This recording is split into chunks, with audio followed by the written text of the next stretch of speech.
se llamaban ordalías o juicios de Dios, a aquellas pruebas que, especialmente en la Edad Media occidental, se hacían a los acusados para probar su inocencia. El origen de las ordalías se pierde en los tiempos, y eran comunes en los pueblos primitivos, pero fue en la Edad Media cuando tomaron importancia. La ordalía representa un primer esfuerzo por regular los conflictos, mediante otro camino que no fuera el de la fuerza bruta, y en la historia del derecho fue un importante paso.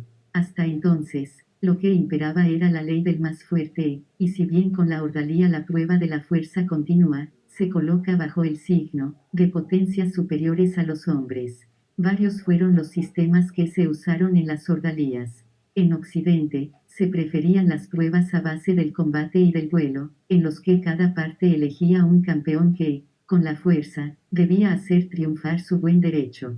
La ley germánica precisaba que esta forma de combate era consentida si la disputa se refería a campos, viñas o dinero, estando prohibido insultarse, y era necesario nombrar dos personas encargadas de decidir la causa con un duelo. La ordalía por medio del veneno era poco conocida en Europa, probablemente por la falta de un buen tóxico adecuado a este tipo de justicia, pero se utilizaba a veces la curiosa prueba del pan y el queso, que ya se practicaba en el siglo II en algunos lugares del Imperio Romano.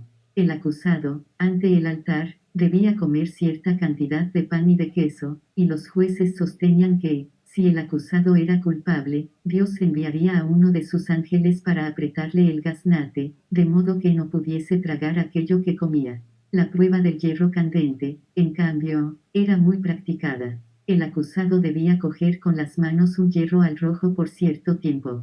En algunas ordalías se prescribía que se debía llevar en la mano este hierro el tiempo necesario para cumplir 7 pasos y luego se examinaban las manos para descubrir si en ellas había signos de quemaduras que acusaban al culpable. El hierro candente era muchas veces sustituido por agua o aceite hirviendo, o incluso por plomo fundido. En el primer caso, la ordalía consistía en coger con la mano un objeto pesado que se encontraba en el fondo de una olla de agua hirviendo. En el caso de que la mano quedara indemne, el acusado era considerado inocente. La ordalía por el agua era muy practicada en Europa para absolver o condenar a los acusados. El procedimiento era simple, bastaba con atar al imputado de modo que no pudiese mover ni brazos ni piernas y después se le echaba al agua de un río, un estanque o el mar.